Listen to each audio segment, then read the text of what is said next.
buenos mexicanos nos encanta estar juntos, cerca. Y aprovechando que el equipo de alabanza está aquí, yo te pido que me acompañes a orar para dar inicio a esta tercera enseñanza de la serie y poder pedirle a Dios que nos conecte. ¿Te parece? Sí, ¿te parece? Va, ahí en tu lugar. Inclina tu rostro, cierra tus ojos. Señor, en esta mañana yo te pido que me ayudes a compartir tu palabra. Que todo impedimento y obstáculo que hay en el ambiente aún espiritual, tú lo puedas quitar de nuestras vidas. También te pido que sometas la voluntad y el pensamiento de cada persona que está en esta habitación a tu voluntad. Que tu Espíritu Santo realmente pueda hacer una obra de transformación en nuestros corazones. Así hemos llegado hasta aquí. No solamente es por cumplir a nuestra religión, sino que cada uno de nosotros, al estar aquí en este lugar, demostramos primeramente que tú eres Señor de nuestra vida, y segundo, también demostramos que estamos interesados porque tú sigas trabajando en nuestra vida hasta perfeccionarnos. Padre, no queremos venir en vano. No queremos calentar una silla, sino queremos salir renovados de este lugar. Queremos salir empoderados con tu Espíritu Santo, y yo te pido que rompas paradigmas en esta mañana. Yo te pido que tu Espíritu Santo sea real, sea tangible, que toque las fibras más sensibles de nuestro corazón, que nos incomode profundamente y que nos haga tomar tu camino. Que aún al escuchar tus palabras, Jesús, nosotros nos lancemos por el barco y podamos caminar sobre las aguas. Así que eres bienvenido, y te pido que tomes control absoluto de lo que pase durante los próximos minutos. Jesús, a ti te damos toda la gloria y toda la honra, y en tu nombre decimos amén y amén. Dale un fuerte aplauso a Dios.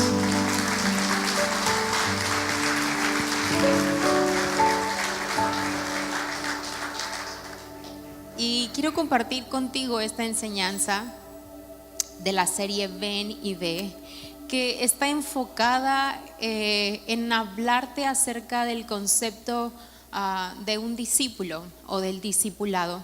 Y en esta mañana yo tengo por objetivo que no solamente tú tengas el concepto de discipulado como algo religioso o espiritual, sino que puedas dimensionar, que puedas mirar y romper paradigmas, y te puedas dar cuenta que el discipulado llevamos a cabo a diario con nuestros hijos, con las personas que tú lideras en tu empresa, con los compañeros de trabajo que tú tienes.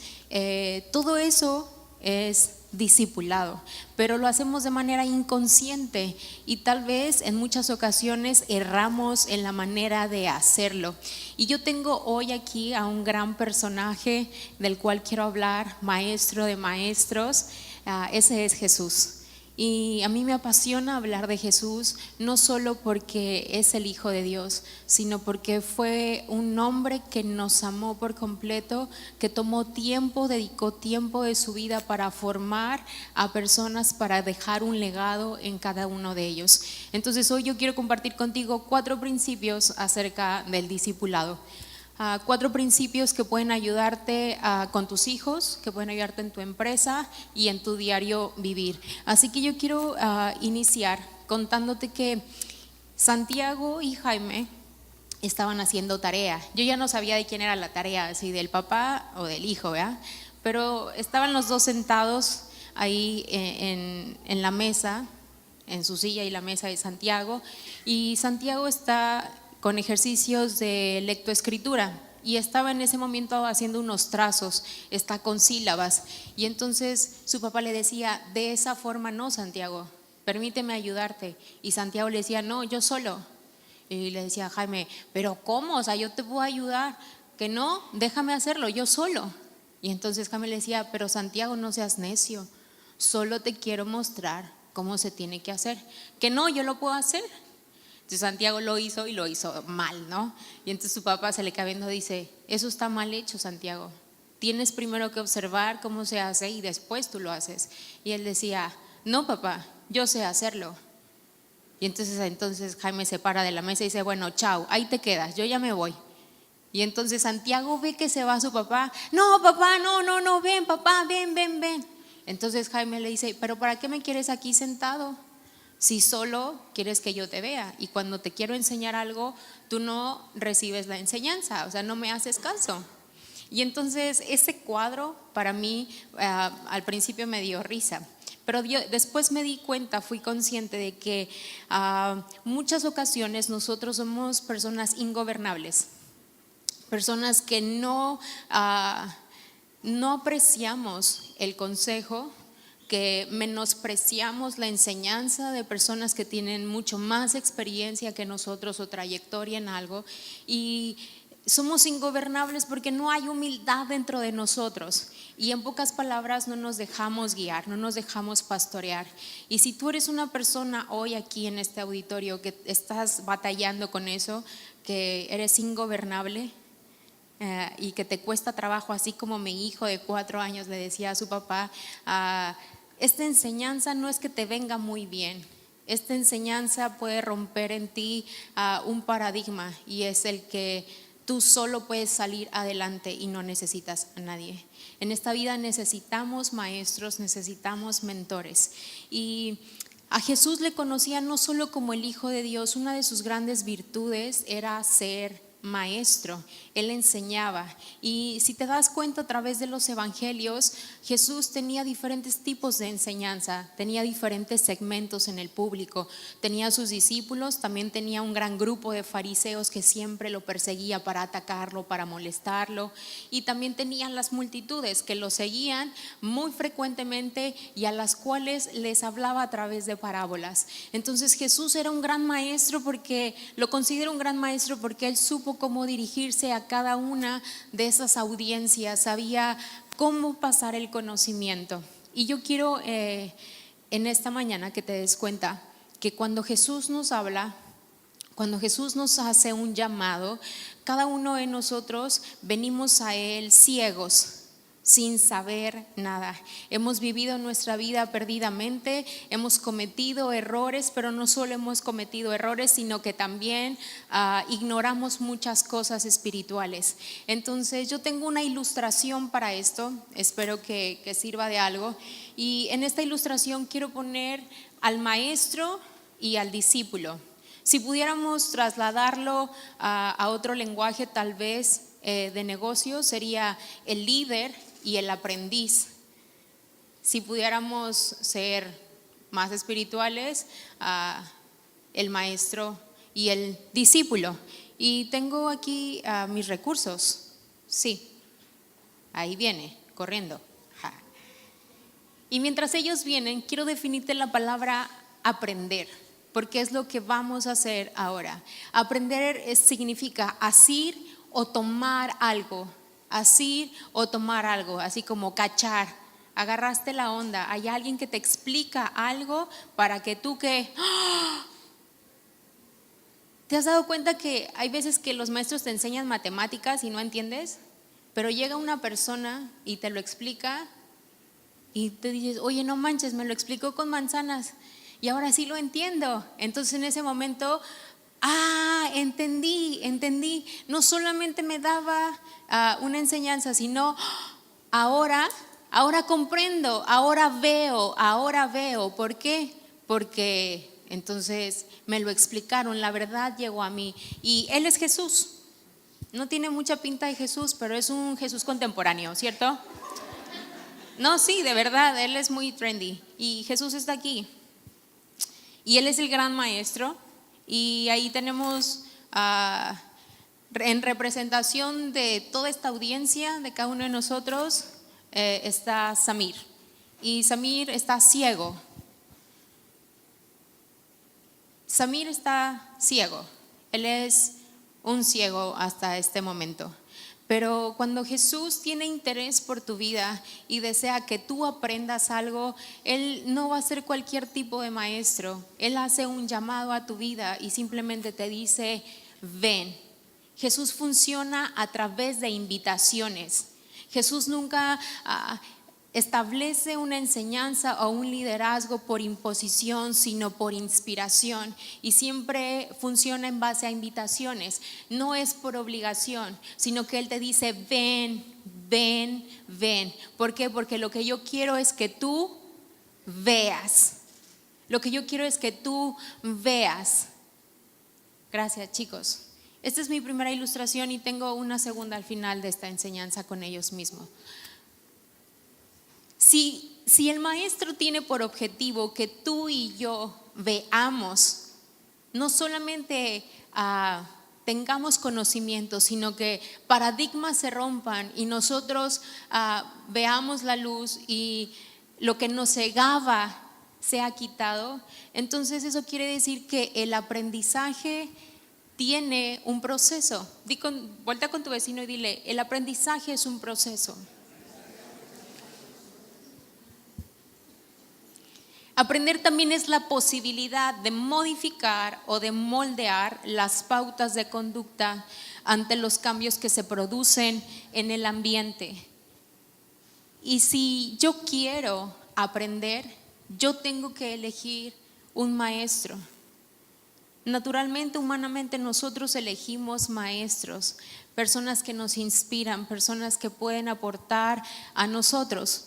Y el discípulo, pregúntate esto: ¿yo elijo al maestro o el maestro elige al discípulo? No lo voy a contestar ahora, pero ¿qué es mejor? ¿Que el maestro me elija a mí o que el discípulo elija al maestro? Creo que hay una clave, hay un secreto en que el maestro elija al discípulo. ¿Y sabes por qué? Porque ese maestro es quien observa y quien logra ver el potencial en la vida de las personas.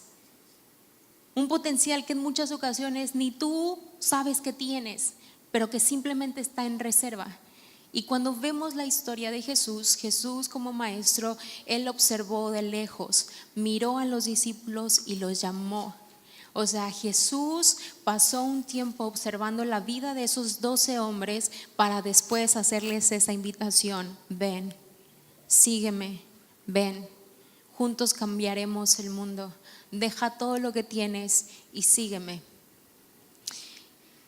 El discípulo es uno que aprende bajo la dirección de un mentor, y el proceso de enseñanza-aprendizaje es un proceso en colaboración, maestro-discípulo, maestro-alumno, y este es simplemente el proceso. Así como Santiago se rebelaba y no quería que su papá le ayudara, entonces esto es muy diferente. Jesús te dice: ven, ahora ya ves, ven, ahora ve. Lo que acabamos de ver con Jesús y con Samir es que Él le dijo: ven, y Él vio. Ahora, ¿qué sigue después de ver? Jesús pasa un tiempo contigo donde te explica. Primeramente te explico cómo hacerlo. Después te muestro cómo hacerlo. Tercero, lo hago contigo y te dejo hacerlo para evaluarte. Quiero repetirlo, lo ves en pantalla. Primero, yo te explico cómo. El maestro explica cómo. Segundo, te muestro cómo hacerlo. Y tercero, déjame hacerlo. O sea, el maestro dice: hey, ahora hazlo tú. Y por último, yo te doy una retroalimentación. Piensa que el proceso de enseñanza y aprendizaje, en muchas ocasiones nosotros ni siquiera lo valoramos. No valoramos al maestro ni el tiempo que pasa con nosotros para enseñarnos. Yo creería, este es el primer principio que quiero compartir contigo, que necesitamos desaprender cosas que hemos aprendido para aprender de Jesús. Si tú has llegado a conocer a Jesús, lo primero que tienes que hacer es desaprender para aprender con Jesús y cómo Jesús lo mira. El primer principio es que el discipulado es un proceso formativo. El discipulado es un proceso formativo que yo creería que sensibiliza nuestra alma, pero al mismo tiempo disciplina. Yo no entendía muy bien el proceso de discipulado o de enseñanza-aprendizaje hasta que fui mamá.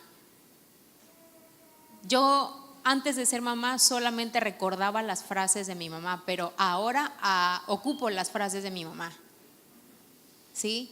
Porque el proceso de discipulado es un proceso formativo y nos sensibiliza el alma. Ahora que tengo hijos, sí soy consciente de que ellos son mi responsabilidad y que ellos dependen de mí, y la enseñanza que yo les dé, la educación y la cultura que ellos tomen, los harán exitosos o los llevarán al fracaso en sus matrimonios. De eso estoy muy consciente, y de eso mismo se trata el discipulado, de formar vidas. Ya sea que tú estés en calidad de un discípulo o que ahora seas mentor.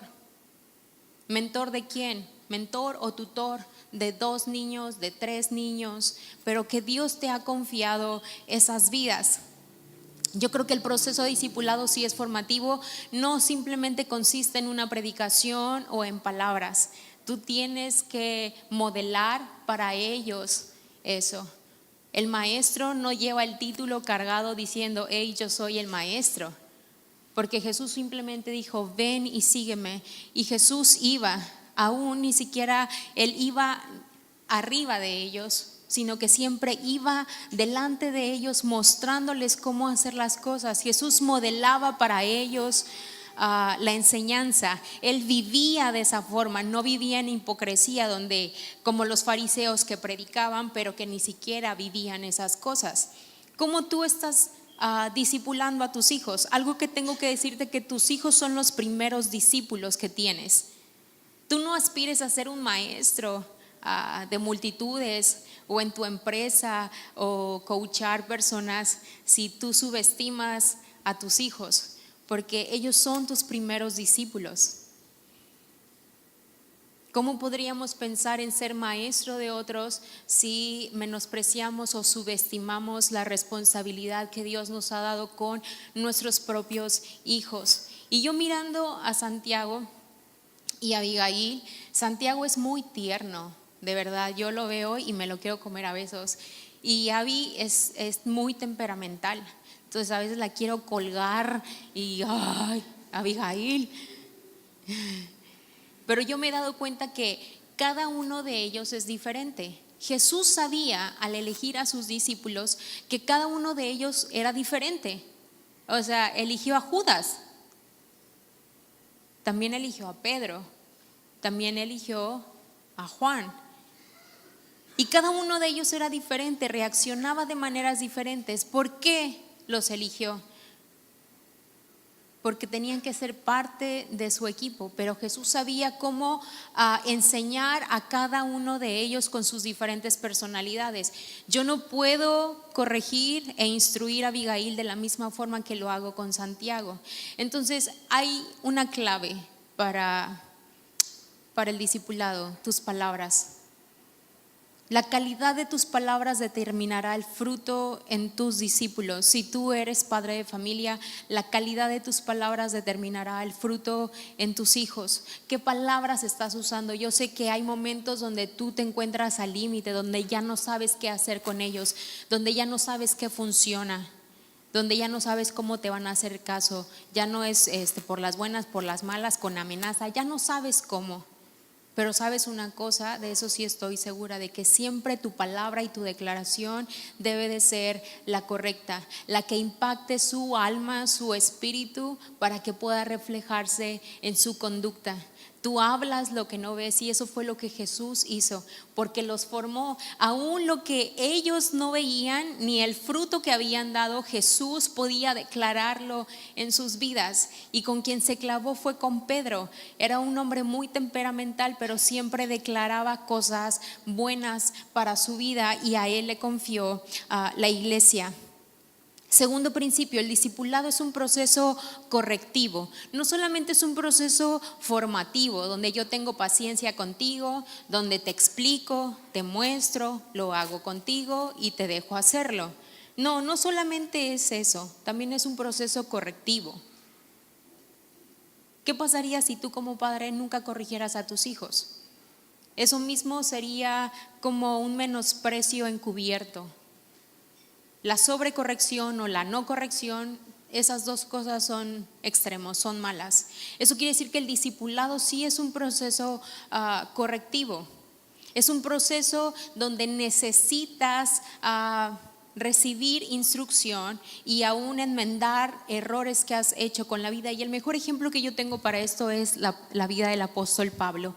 Pablo era perseguidor de la iglesia, mataba a los cristianos y de buenas a primeras queda ciego. Tiene un encuentro y lo deja ciego. El Señor lo deja ciego y después manda que recobre la vista. Ok, recobra la vista, le hace un llamado y le dijo: ahora tú tienes que cambiar el camino. Ya no vas a perseguir a los cristianos, ya no vas a deshacer la iglesia, ahora yo te hago un llamado. Pero él pasó un proceso de corrección, de formación y de corrección. ¿Y quiénes estuvieron a su lado? Pedro estuvo a su lado y por 14 años él fue formado y corregido. Era un hombre preparado, era un hombre que hablaba varios idiomas, pero de inmediatamente cuando él recobró la vista y tiene el encuentro con Pedro, él quiere salir a predicar y Pedro le dijo: no, es imposible que tú salgas a predicar en este momento. Si tú sales a predicar en este momento, la gente no te va a creer porque hace unos días los estabas matando. Entonces, esto tiene tiempo, conlleva tiempo, es un proceso y es un proceso también correctivo. En muchas ocasiones Jesús a sus discípulos, cuando pasaba tiempo con ellos, hace una pregunta a sus discípulos, dice: el mundo dice que yo soy esto, pero ustedes ¿quién dicen que yo soy? ¿Ustedes quién dicen que yo soy? Y entonces Pedro dice: tú eres el Hijo de Dios. Y entonces le dijo: bien, Pedro, tú bien lo has dicho, yo soy el Hijo de Dios. Y después de esta respuesta que da Pedro, Jesús empieza a contar que se avecinaba ya el tiempo donde él iba a morir. Y Pedro mismo le dice: hey Jesús, pero esto no te da pena, esto no te da temor. Por favor, ten lástima de ti mismo, ten lástima de ti mismo. Y dice que la palabra dice que en ese momento Jesús voltea con Pedro y le dice: te reprendo, Satanás. O sea, ¿cómo? Primero era un buen alumno Pedro, porque había dado una buena respuesta, que era el Hijo de Dios. Pero ahora, cuando está avecinándose la muerte de Jesús, Pedro le dice: por favor, ten lástima de ti, Jesús. Y Jesús le dice: hey, no, tú eres Satanás, te reprendo. ¿Cómo te puedes imaginar que su maestro le diga Satanás a Pedro? O sea, está muy feo, ¿no? No todos aguantaríamos un proceso de enseñanza, aprendizaje con un calibre de maestro como Jesús. Alguien que te corrija y que te exhorte de esa forma. Obviamente Pedro no era Satanás, pero hay otras versiones donde dice que Pedro se dejó usar por Satanás. ¿Para qué? Para traer lástima a Jesús.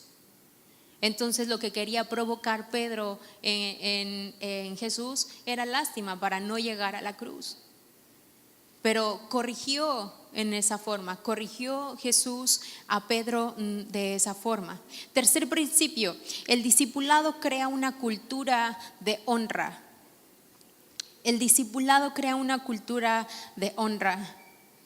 Si tú eres una persona ingobernable, que te cuesta trabajo ser humilde y recibir enseñanza, pedir consejo, pensando que tú solo puedes lograr todo, difícilmente eres una persona que honre y que reconozca la trayectoria de otras personas. Este tercer principio de el discipulado crea una cultura de honra. Yo quiero leerte una porción que está en Gálatas capítulo 6, verso 6. Y dice de esta forma: los que reciben enseñanza de la palabra de Dios deberían proveer a las necesidades de sus maestros, compartiendo todas las cosas buenas con ellos.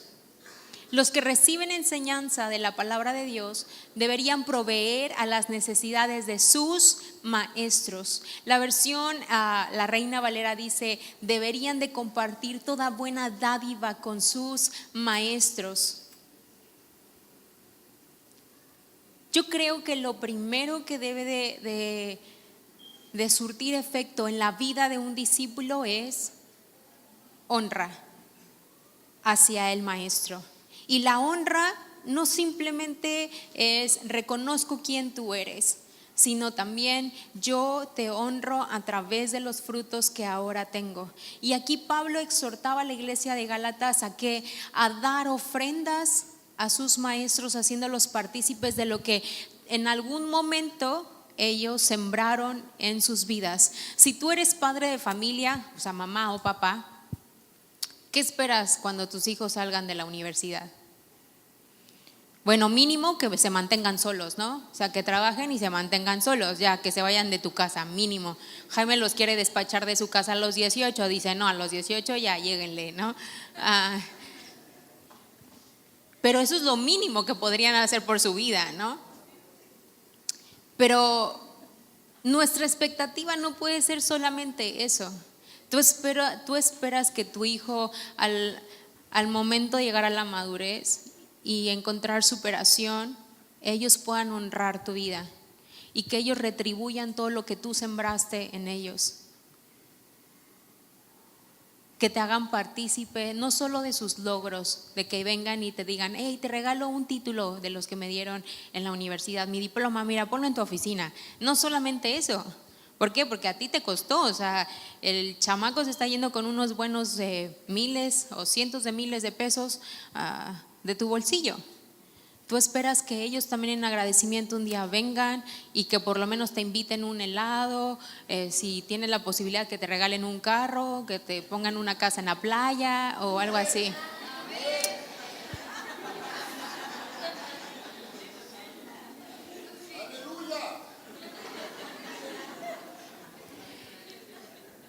¿Y sabes por qué? Porque tú no deseas que le vaya mal a tu hijo. Y una cultura de honra es: yo reconozco lo que tú hiciste en mí, todo lo que tú me diste, ahora yo te hago partícipe de los frutos, de todo lo que tú sembraste en mi vida. La paciencia, la dedicación, todo eso que tú tuviste, ahora yo lo retribuyo a ti. Y cuarto, el discipulado es clave para dejar legado. No siempre al discipular buscamos herencia, como el pastor que quiere su casa en la playa. Bueno, está bien, pero bueno. No, es que yo quiero que mi hijo a mí me deje. Yo tal vez a ti no te la asegure, pero Santiago sí me la va a poner a mí.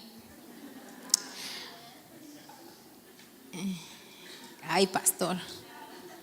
Pero bueno, el cuarto principio es que el discipulado es clave para dejar legado. Cuando estás dentro de un discipulado formando personas, sean tus hijos, sean amigos, sean colaboradores tuyos en una empresa, no buscas siempre dejar herencia, sino que lo más importante es dejar legado. Que tu vida haya marcado, que tu enseñanza, que tus palabras hayan marcado su vida y de esa forma ellos hayan encontrado una perla de gran precio que atesoran en su corazón para ser dirigidos a través de ese principio. Y quiero leerte un pasaje que es muy popular, que son letras en rojo porque son palabras dichas por Jesús y está en Juan capítulo 15. Yo tengo como un extracto de algunos versos. Si tú vas a tu casa, lee capítulo 15 del verso 1 al 16, pero yo agarré solo algunos versículos. Sígueme conmigo en pantalla. Dice: soy Jesús, la vid verdadera, y mi Padre es el labrador. Si ustedes se mantienen unidos a mí, yo me mantendré unido a ustedes. el discípulo que se mantiene unido a mí es como una rama que da mucho fruto. Si dan mucho fruto y viven realmente como discípulos míos, mi Padre estará orgulloso de ustedes. Son mis amigos si hacen lo que les mando. Nunca dejen de amarme. No fueron ustedes los que me eligieron a mí, sino que fui yo quien los eligió a ustedes. Este es mi mandato: ámense unos a otros. Yo quiero destacar dos cosas en estos versos finales. Dice: no fueron ustedes los que me eligieron a mí, sino que fui yo quien los eligió a ustedes. Y aquí está la respuesta a nuestra pregunta. El maestro elige al discípulo, no el discípulo al maestro. Así como tus hijos no te pudieron elegir simplemente, hey, tú los trajiste al mundo. Sí, es así. El maestro elige al discípulo porque el maestro tiene interés en sacar lo mejor de tu vida. Observa virtudes, cualidades y potencial en reserva y cree en ti mucho más de lo que tú crees en ti mismo. Es por eso que Jesús nos eligió a nosotros, el Padre nos eligió a nosotros. Y no sé si alguna vez te ha pasado, pero te ha resistido al llamado de Jesús. Te has resistido al llamado de Jesús, aun cuando Jesús te llama a un compromiso mayor con Él en diferentes áreas de tu vida. Tú te resistes a eso. Y yo quiero hacerte una pregunta aquí. ¿A quién admiras? ¿A quién sigues? ¿A quién admiras? ¿A quién sigues? Es diferente admirar a alguien y seguir a alguien. Yo creo que en este fenómeno, cuando un discípulo elige a un mentor, eso es cuando solo hay admiración, pero no hay ningún vínculo de compromiso, de formación. Pero cuando el maestro te elige a ti, tú sí decides seguir por completo, abandonar todo lo demás y enfocarte en esa enseñanza, en ese camino, en esa formación que te van a brindar. Yo creo que puedes amar a muchos, pero solo puedes seguir a uno solo, y ese es a Jesús. A Jesús. Y yo quiero compartir contigo en esta conclusión que nuestro llamado de parte de Dios no solamente es a ser discípulos, sino a hacer discípulos. Primeramente tenemos que ser un discípulo para después poder hacer. Y es un proceso muy natural. Primero tienes que ser hijo para después ser padre. Primero tienes que ser hijo para después ser padre. Es un proceso muy natural que se da de manera muy orgánica y que tú y yo deberíamos de estimar estos 4 principios que hemos visto que hay en el discipulado. Me encantan unas palabras de Pablo que están en Colosenses capítulo 2. Dice: por lo tanto, es el verso 6 y el 7. Dice: por lo tanto, de la manera que recibieron a Cristo Jesús como Señor, ahora deben seguir sus pasos. Arráiguense profundamente en Él y edifiquen toda la vida sobre Él. Arráiguense profundamente en Él y edifiquen toda la vida sobre Él. Yo creo que muchos de nosotros nos conformamos con tener a Jesús como nuestro Salvador. ¿Por qué? Porque nos ama, nos ha perdonado y nos ha garantizado vida eterna con Él. Pero cuando tú dices: hey, yo quiero seguirte, yo voy a echar mis cimientos sobre ti para formar toda mi vida, en ese momento yo le estoy diciendo: yo no quiero que tú seas mi Salvador, yo quiero que tú seas mi Señor. ¿Cómo está Jesús hoy en tu vida? ¿Qué estatus tiene? ¿Es tu Salvador o es tu Señor? Si es tu Señor, tu vida está gobernada por Él. No solamente cuentas con la salvación, sino que sabes que eres una rama que está pegada a la raíz y que está dando fruto. Y que no solamente eso es con el Padre, sino que Jesús aún dice: hey, si tú haces lo que el Padre nos manda, tú eres mi amigo, tú eres mi amigo. ¿Por qué hablar de legado con el discipulado? Porque la misión que Jesús nos dejó fue hacer discípulos, no solamente a que nosotros fuéramos, sino que hiciéramos discípulos.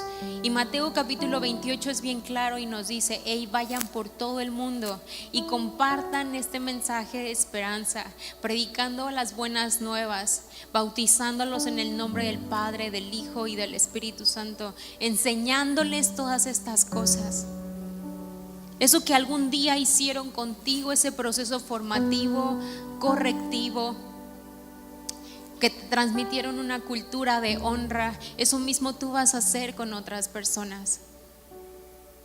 Y dijimos que este proceso no es por imposición, sino que funciona en base a invitaciones, que es inspiracional. Pregúntate si hoy Jesús es el Señor de tu vida. Y yo quiero compartir contigo una escena que pasé con Santiago. Estábamos en casa, ya era noche, había pasado ya como la hora establecida para dormir, y Santiago giraba y giraba y giraba en la habitación con el puro calzón. Y yo volteo y le tomo el brazo y lo jalo y me le quedo viendo a los ojos y le dije: hey, que mi voz sea suficiente para obedecer. Y se me queda viendo y se quedó así como sacado de onda, y su boquita se hizo para abajo así como triste, y me dijo: está bien. Y se puso la pijama. Pero después de 10 veces de: Santiago, ponte la pijama, Santiago, por favor, ponte la pijama, Santiago, acuéstate, Santiago, no sé qué, Santiago, oye, ya me tenía a mí mareada. Y entonces lo agarro del brazo, lo jalo, lo miro a los ojos y le digo: hey, que mi voz sea suficiente para obedecer. Y mientras yo le decía eso, el Espíritu Santo tomaba mis propias palabras para atravesar profundamente mi corazón. Y me decía: ok. Era como Dios diciéndome: hey, que mi voz sea suficiente para obedecerme. Yo corrigiendo a mi hijo, discipulando a mi hijo, el Espíritu Santo tomaba mis propias palabras y hacía un hoyo en mi corazón. Y ya le estaba yo poniendo la pijama y casi lloro. Y mi hijo se me queda viendo y me dice: ¿estás bien? Y yo: sí, estoy bien, acuéstate, estoy bien. ¿En cuántas ocasiones la voz de Jesús no es tan relevante en tu vida como para seguirlo? ¿Cuántas ocasiones te has dado cuenta que la voz de Jesús no tiene el suficiente peso ni tiene la suficiente influencia para que tú le sigas, sino que simplemente sea tu Salvador, que simplemente sea tu golpe de pecho cada domingo y que cumplas con él un rito religioso? Hey, el interés que tiene Jesús por ti y por mí es tomar nuestra vida y darle forma. Él, aunque no está aquí en la tierra, aunque Él ya está allá arriba, Él puede ser tu maestro. Y Él utiliza personas aquí en la tierra para formar tu vida. Para formar tu vida. Porque Él sabe el potencial que hay en ti y Él mira las perlas de gran precio que están ahí aún sin ser pulidas. Platicando con Jaime la semana pasada, yo fui a dejar a los niños al colegio y regresé de dejarlos de la escuela, y cuando me abre la puerta yo vengo hinchada, llorando, con los ojos rojos, y me dijo: ¿estás bien? ¿Qué te pasó? Y yo le dije: estoy bien, solo estoy un poco triste, pero estoy bien. No, estoy bien. Y me dijo, ¿pero te pasó algo? Y yo, no, venía viendo el teléfono y estaba mirando la transmisión en vivo de Julito. Le dije, pero pues la neta sí estoy muy mal, ¿no? Estoy triste. Y ya, él se subió a bañar y yo empecé a hacer el desayuno y comimos sin establecer una plática, un diálogo. Y ese día fue como muy triste, como muy gris.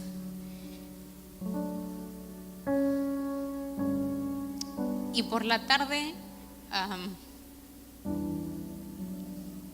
me mandó un WhatsApp. Él estaba arriba y yo estaba abajo en la casa. O sea, imagínense, un poco ridículo, pero bueno. Él estaba arriba trabajando y yo abajo. Y me mandó un mensaje y me dijo, hey, hay que hacer algunos trámites porque nos están pidiendo que ya aseguremos que vas tú a Chicago a compartir. Y yo le dije, sí, está bien. Le dije, sí, voy a ver lo de la visa y demás. Y él me pone, pues, para que valga de algo la vida de Julio, ¿no? La vida de tanta gente que ha tomado un tiempo para compartir con nosotros y formar tu vida. Y yo creería que en específico Dios permite que en tu vida hayan personas, mentores, que vean lo que hay en ti, te alejen, te separen y pasen un tiempo contigo para formarte, aún corregirte cuando es necesario.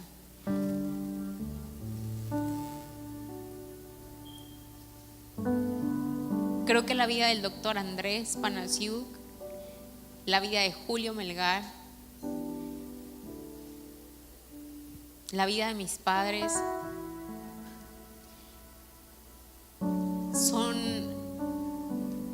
no solo ejemplos de vida, sino es tiempo y dinero invertido en mi vida. Y eso me compromete directamente a dar un fruto. Me siento responsable y comprometida de que mi vida dé fruto. Mi mamá murió y Julio está en las mismas, pero ha sido gente de Dios que siempre ha venido y ha traído una palabra y que nos ha levantado y que aún ha profetizado sobre nuestras vidas, que nos han formado. Y yo le permito a Dios que este principio de cultura de honra lo pueda yo vivir. Y honra no solamente es mandarle una ofrenda. Honra para ellos sería que mi vida dé fruto, que lo que ellos hicieron por mí, yo pueda hacerlo por otros. Y aquí viene mi última ilustración.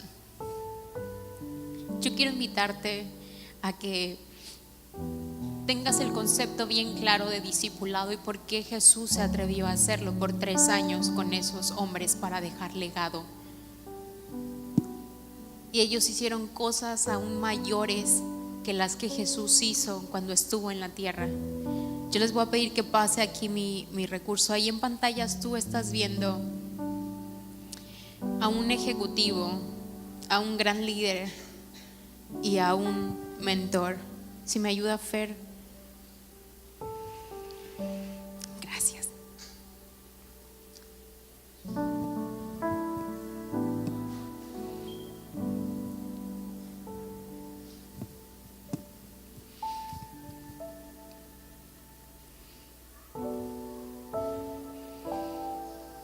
A mi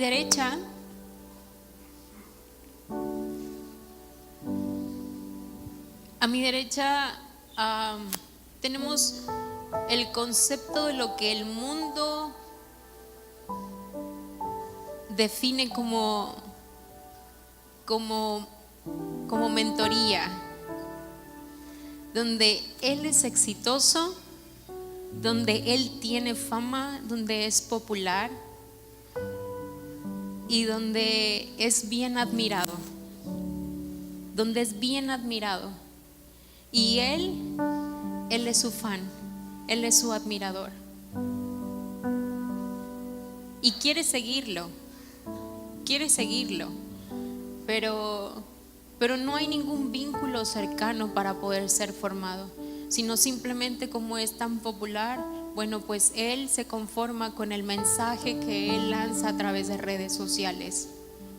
Y lo que esto sucede es que él siempre va a estar bien, pero difícilmente la vida de esta persona podrá ser cambiada. Pero eso es lo que Jesús nos dice: hey, yo soy Jesús y yo estoy aquí para tomar tu vida. Soy igual a ti,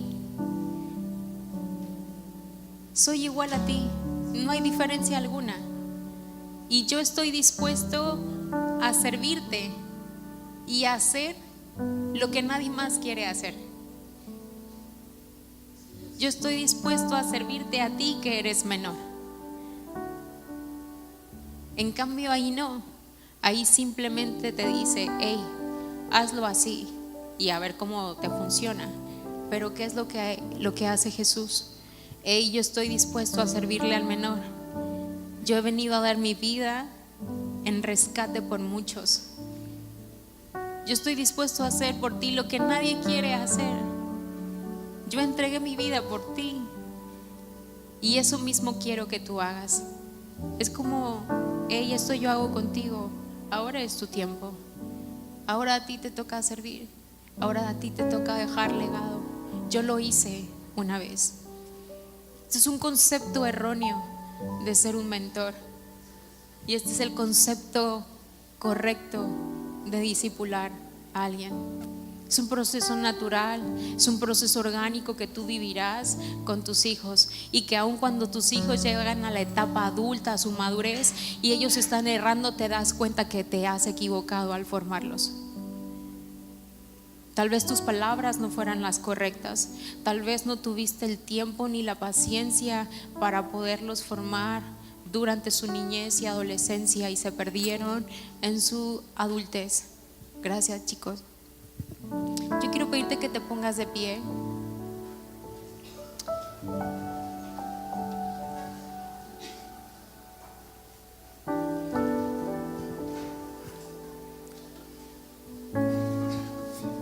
Y a mí me encantaría que te mantuvieras ahí en pie.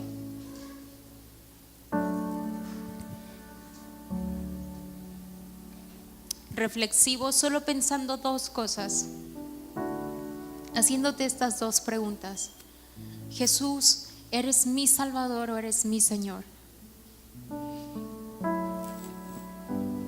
Jesús, ¿eres mi Señor o eres simplemente mi Salvador?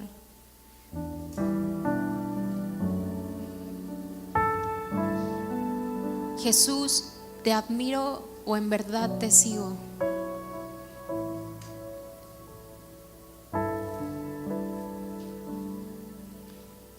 Así, con tus ojos cerrados, yo quiero darle lectura de nuevo a Juan 15. Si ustedes se mantienen unidos a mí, yo me mantendré unido a ustedes. El discípulo que se mantiene unido a mí es como una rama que da mucho fruto.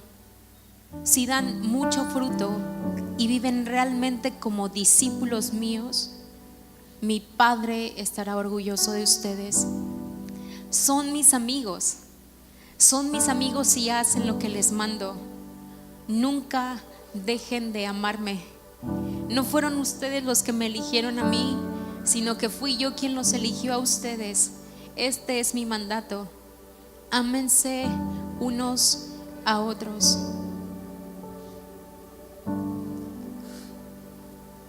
Dios, en esta mañana estamos en tu casa, y al leer estas palabras, Jesús, nos damos cuenta que amar es un mandato, no es un sentimiento. Que tú nos estás mandando, nos estás ordenando amar a nuestro prójimo. Gracias por tal ejemplo de vida que tú nos has dado, porque no solamente viniste a predicar el reino de los cielos, sino que modelaste completamente el servir y amar a las personas. Hoy hemos encontrado 4 principios en el proceso de discipulado. Y de manera muy humilde venimos a ti pidiéndote que nos hagas buenos discípulos, que tengamos siempre la suficiente humildad para reconocer cuando haya personas a nuestro alrededor que tengan mucho mayor conocimiento y sabiduría en esta vida. Padre, no queremos vivir extraviados siendo personas ingobernables. Queremos dar fruto y un fruto que abunde. Hoy te pedimos que traigas a nuestra memoria a cada una de esas personas que en alguna ocasión, en tiempos difíciles de nuestra vida, en enfermedad, en escasez, estuvieron cerca de nosotros para darnos una palabra de ánimo, de aliento. Personas que tuvieron un interés o nos procuraron por alguna temporada. Padre, despiértanos a conciencia de ser personas que honremos a aquellos que han invertido en nuestra vida, no solamente a nuestros padres que han dado todo porque nosotros progresáramos, sino aún a personas que veían algo en nosotros, algo de valor.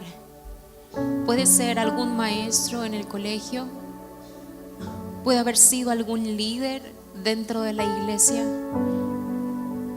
puedo haber sido un jefe en una empresa que nos entregó una promoción y eso nos catapultó y nos ha llevado a ser personas de éxito dentro de los negocios.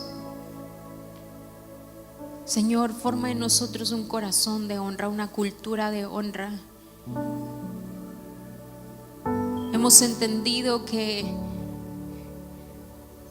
nos sentimos mejor con menos para poder dar más. Nos sentimos satisfechos, Señor, cada vez que damos. Yo te pido que en cada uno de nosotros, Señor, al momento de escuchar discipulado, pongas una expectativa alta. Una expectativa alta.